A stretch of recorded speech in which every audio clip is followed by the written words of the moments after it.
di tribun atas itu kayak ada semacam keramik ya Mbak. Nah keramiknya itu dipecah terus dilempar lah, dilempar.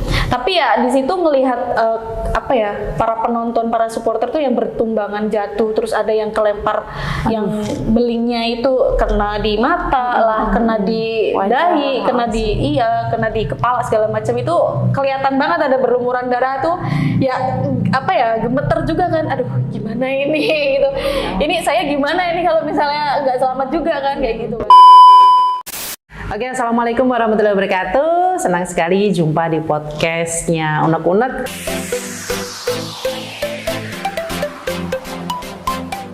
Gimana kabarnya, Mbak Nuzul? Baik, alhamdulillah. Kalau cerita soal profesi jurnalis atau wartawan itu sangat banyak banget ya Mbak, kompleks banget. Dari senengnya juga ada, dari sedih, dari duka, dari yang menakutkan itu juga ada kayak gitu. Kalau waktu itu aku liputan sepak bola antar dua klub. Itu pertama itu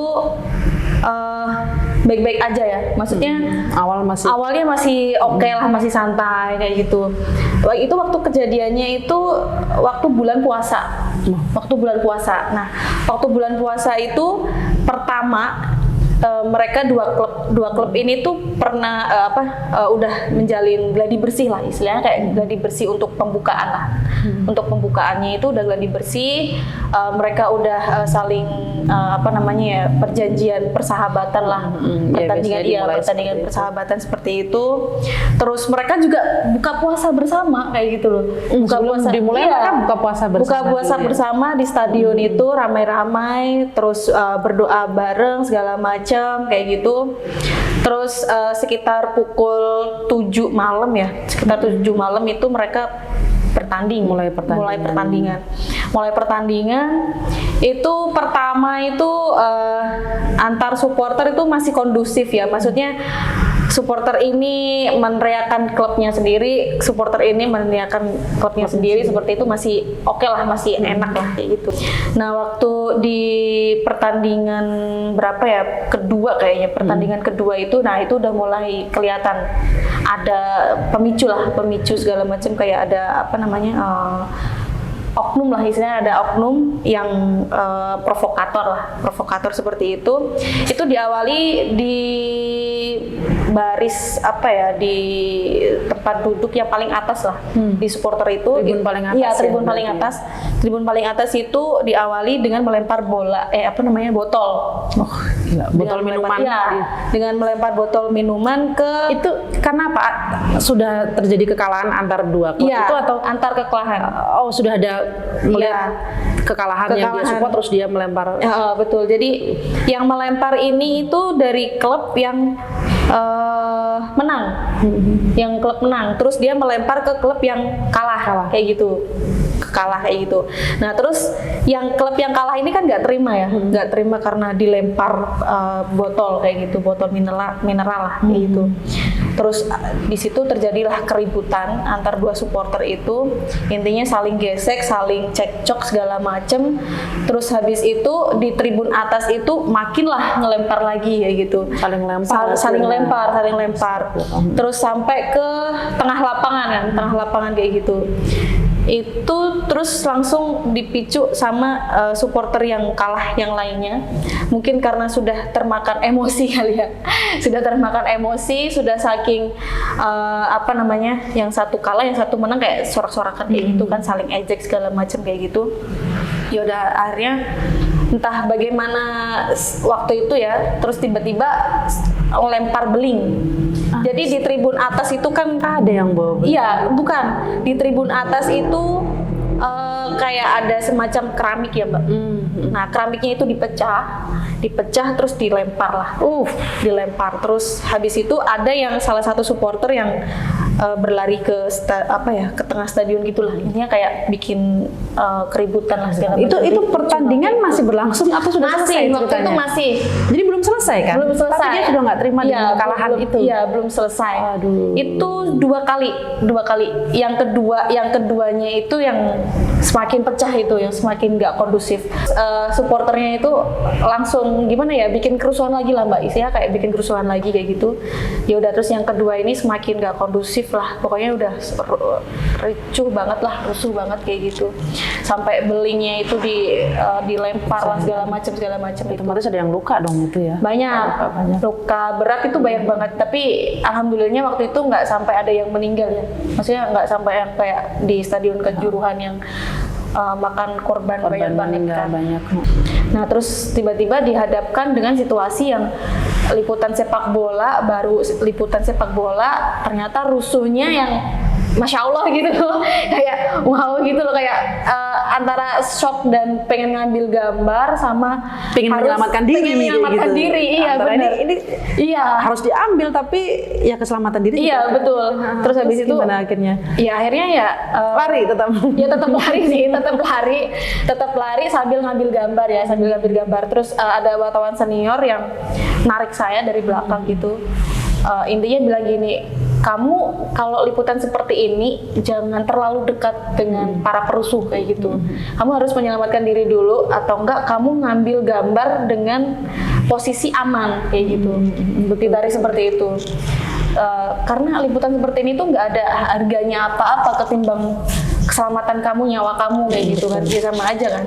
Supporter kayak gitu kan juga sama aja. Nggak ada yang sebanding. Iya, nggak ada sebanding. Kamu bisa ngirim berita, kantor kamu bisa dapat berita, tapi kalau keselamatan kamu juga nggak dijaga, tetap aja gitu.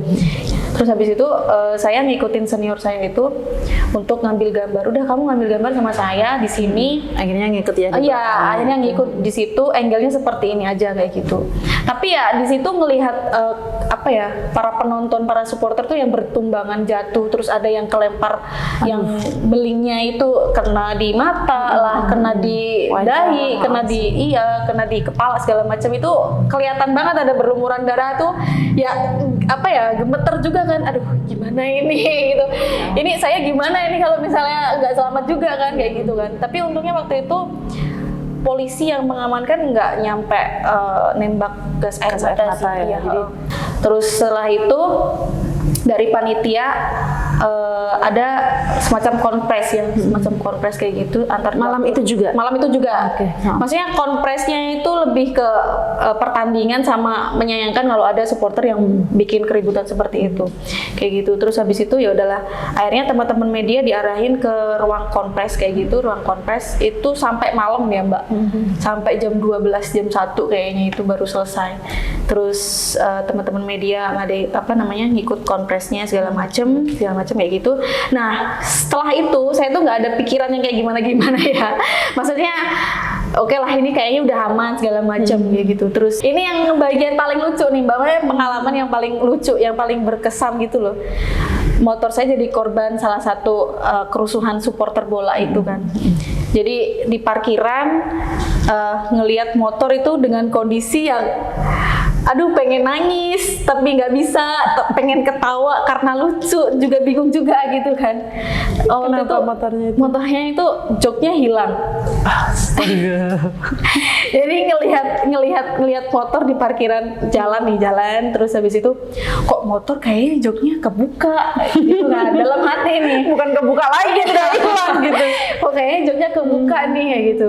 Terus mendekat ke motor, jok saya mana nih, jok motor kok nggak ada kayak gitu. Terus habis itu ngelihat bodi motor semua, ternyata selebor depan itu udah patah. Terus habis itu saya cek lagi, ternyata ban motornya itu dikempesin semua. Depan belakang iya, depan belakang itu dikempesin semua. Terus habis itu saya cek lagi, ternyata kabel speedometer atau apalah pokoknya yang di motor itu diputus lah, istilahnya diputus kayak gitu. Diputus terus habis itu isi-isi yang di motor itu udah hilang semua. Jadi ditinggalin jas hujan doang. Masih baik ya dia ya, bentar hujan ya dikasih. Iya, jas iya sih. hujan gitu. Cuman jas hujan doang. Terus habis itu karena bingung kan, saking panik, aduh ini motorku gimana gitu. Terus akhirnya nelpon teman-teman media kan. Teman-teman media intinya kayak ini motorku kena apa namanya, kena rusuh supporter kayak gitu. Terus akhirnya teman-teman datanglah ke stadion. Teman-teman datang ke stadion, ngecek segala macem, terus di situ bantuin buat bilang sama panitia segala macem kayak gitu. Terus dari panitia mungkin masih bingung kali ya waktu itu ya, kayak bingung terus kayak gimana ini ya gitu kan, suruh nunggu tapi nggak ada kejelasan segala macem. Ya udahlah, akhirnya kita putuskan untuk pulang. Terus yang temen tuh istilahnya kayak menghibur gitu, udah Zul kamu jangan sedih ya, jangan bingung, kalau kamu bingung sedih ya kita ikutan bingung juga gitu. Terus sama helm juga Mbak, helmnya tuh hilang, pecah. Bukan, jadi bekas dibanting sama mau dibakar. Jadi yang belakang busanya belakang itu kena kayak dibakar gitu loh, masih kayak lengket gitu, ya, ada lengket. masih lengket gitu. Itu ditaruh di spion. Ya. Jadi habis dibanting, habis dibakar, terus mungkin dimatiin lagi atau gimana aku nggak ngerti ya. Terus ditaruh lagi di spion kayak gitu. Itu kan kayaknya motor kamu ada identitas tulisan pers gitu deh. Ada itu sih, tetap ya, ada kan ya? Ada, tapi tetap dirusak ya sama tetap mereka. tetap sih, tapi nggak tahu juga ya, mungkin karena random mereka udah kali ya. saking emosi dan saking random tak segala macam. terkendali Iya gitu. betul. Terus akhirnya ya udahlah sama temen, akhirnya ya udah terus ini gimana gitu. Ya udah Mas, dibawa pulang aja lah kayak gitu motornya gitu. Nah, ini mau dibawa pulang ke kosmu apa ke kantor nih kayak gitu. Aku bingung kan waktu itu, kalau misalnya dibawa ke kos, terus nanti misalnya aku taruh di kantor, nanti aku kayak gimana gitu kan. Terus ya udah akhirnya dibawa ke kantor waktu itu. Kebetulan kantornya dekat ya dari stadion. Deket sih, kebetulan dekat sih, maksudnya nggak begitu jauh banget gitu. Itu terus akhirnya didorong sama teman-teman media yang lain kayak gitu, didorong sampai kantor. Itu pulang jam 3 pagi. Wow, dari kantor jam 3 pagi. Jam 3 pagi. Gerbang dibuka sendiri. Nah, itu lucunya ya, Mbak. Itu kan karena ban motornya kan dua-duanya dikempesin. Gimana tuh naikinnya? Terus joknya udah nggak ada kan? Nggak ada. Lu duduknya gimana? Berdiri dong ya? Iya. Jadi duduknya itu, saya duduk nih di joknya itu dilapisin pakai jas hujan. Pakai jas hujan, iya. Mungkin dia tahu dia biar buat duduk gitu kan, jas hujannya masih berbaik hati ya. Iya, terus habis itu ditelasarin pakai jas hujan gitu. Saya duduk nih, Udah Zul, kamu aja yang duduk, soalnya kalau kita cowok-cowok yang duduk kayaknya lebih berat kayak gitu, karena kamu yang kecil kayak gitu. Ya udah. Akhirnya aku duduk, didorong di step kayak gitu sama temen. Karena berat kan, karena berat ya udahlah, jadi kayak jalannya juga nggak cepet kan kayak gitu. Anehnya itu, maksudnya di pretelenya yang dipilih-pilih gitu. Gitu. Apa aja sih yang diambil sih? Jok motor, terus knalpot itu. Ya Allah, kenapa diambil juga? Bukan knalpotnya ya, maksudnya yang pelindung knalpotnya itu apa sih namanya? Iya, lapisan itu. Nah, itu diambil. Terus sama tutup bensin, tangki bensin itu kan ada karet. Ada karet. Kok ya bisa itu loh, karetnya diambil gitu loh. Karet tutup bensin gitu? Iya, diambil. Diambil, karetnya nggak bisa ditutup lagi gitu bensin. Iya, jadi karetnya diambil, tutupnya ditaruh lagi lah. Taruh lagi di situ, di tangkinya. Nah, terus yang temen itu kan curiganya dikasih pasir ya. Kalau dikasih pasir terus nanti motor dinyalain kan bisa kebakar kan. Oh gitu. Iya. Sama yang di knalpotnya juga. Di tangkinya dikasih pasir ya? Dikasih pasir sama di knalpotnya juga. Ditutup kayak knalpot kan lubang tuh ditutup pasir. Jadi kalau kita starter tuh bisa iya, jadi kayak pembakarannya itu mungkin kehampat apa gimana ya Mbak. Jadi kayak bisa kebakar gitu loh. Terus akhirnya sama temen dicek dulu ada pasirnya apa enggak kayak gitu. Ternyata aman, nggak ada pasirnya. Oh ya udah kayak gitu. Kayak gitu, terus yaudah akhirnya dicek-cek aman segala macem, cuman kayak gitu doang. Tapi kan sama aja kan, karet tutup tangki bensinnya hilang lagi, sama aja nggak bisa ditutup. Iya kan, terus akhirnya sama temen ya udahlah nggak apa-apa Zul, ini bilang sama kantor segala macem, semoga aja dapat ganti gitu. Sekitar jam 3:30, 4 itu ke kantor, buka gerbang sendiri. satpamnya itu juga takut, dikiranya itu supporter masuk ke kantor kayak gitu. Soalnya rombongan banyak motor kan, yang dampingin ke kantor kan. Terus yang teman-teman teriak, Pak ini temannya Nuzul nih gitu, ini motornya rusak kena supporter ya gitu. Terus habis itu yang satpamnya, oh iya Mbak Nuzul nggak apa-apa masuk aja gitu. Terus akhirnya di parkiran itu. Nggak bikin kemudian kamu trauma untuk liputan bola lagi ya? Awal-awal mungkin sempet trauma sih Mbak. Awal-awal sempet trauma kayak, aduh nggak mau deh liputan bola lagi deh, kalau liputan bola selalu rusuh kayak gitu. Kayak nggak bisa menikmati pertandingan dengan enak kayak gitu loh. Jadi beberapa pertandingan bola waktu itu nggak mau ngambil, sama teman-teman juga nanyain, kamu nggak mau ngambil bola lagi nih, trauma nih, takut nih kayak gitu. Ya aku jawabnya cuman senyum doang, besok dulu deh gitu, ngilangin shocknya dulu. Ntar dulu deh liputan bolanya, ntar dulu kayak gitu kan. Kayak kamu gitu. ngelihatnya gimana sih Zul, supporter kita kayak gitu ya? Sangat disayangkan sih Mbak kalau ada beberapa supporter yang begitu fanatik ya, maksudnya fanatiknya itu terlalu berlebihan gitu loh, dan nggak bisa untuk istilahnya legowo lah, istilahnya apapun hasilnya itu nggak bisa legowo lah, istilahnya nggak bisa nerima kayak gitu. Harusnya kan pertandingan sepak bola itu kan bisa dinikmati ya, bisa dinikmati dengan enak lah, dengan enjoy, dengan asik kayak gitu. Tapi mungkin ada beberapa provokasi, provokator kayak gitu kan yang malah jadi bikin gaduh kayak gitu. Kadang kan ada beberapa oknum yang cara berpikirnya, aduh ngapain sih nonton bola, kayak gini-gini aja gitu kan, nggak ada menantangnya, rusuh segala macam kan, anteng-anteng aja kayaknya nggak enak gitu loh. Nah ada beberapa oknum yang berpikirnya kan kayak gitu kan, jadi kayak mancing kan, jadi kayak mancing, kayak waktu yang di stadion yang aku liputan itu kan juga ada yang mancing kan, maksudnya ada mancing yang bikin kerusuhan kayak gitu. Sebenarnya kan adem ayem gitu loh, kayak gitu.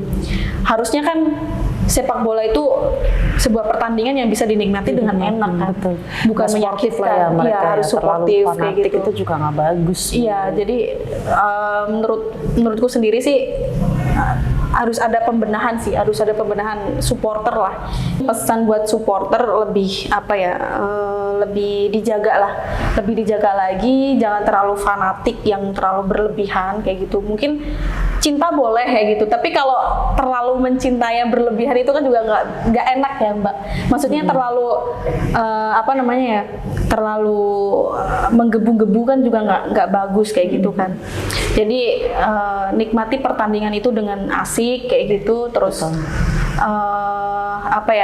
menerima hasilnya pun juga bisa dengan ikhlas, bisa dengan lebih bijak lah untuk menerima segala macamnya itu, apapun hasilnya. Karena kan pada dasarnya sepak bola adalah pertandingan ya, games gitu loh, permainan kan pasti ada kalah dan menang kan. Jadi ya yang menang ya, kalau tidak ada yang kalah, menang semua gimana kayak gitu. Begitu. Jadi ya harus bisa menerima lah, terus mungkin bisa lebih lebih baik lagi, bisa dikondisikan lagi, mungkin bisa bisa membawa nama sepak bola Indonesia itu lebih bagus lagi lah di mata dunia, seperti itu. Tidak ada yang sebanding dengan nyawa kita. Iya betul, nggak ada yang sebanding. Jadi tidak ada yang sebanding dengan nyawa kita, dan setiap hal yang ingin kalian lakukan, satu hal saja tanyakan pada diri kita, manfaatnya apa sih? Apakah itu memberikan manfaat atau lebih banyak memberikan ketidakbermanfaatan? Jadi dipikirkan sekali lagi. Terima kasih. Wassalamualaikum warahmatullahi wabarakatuh.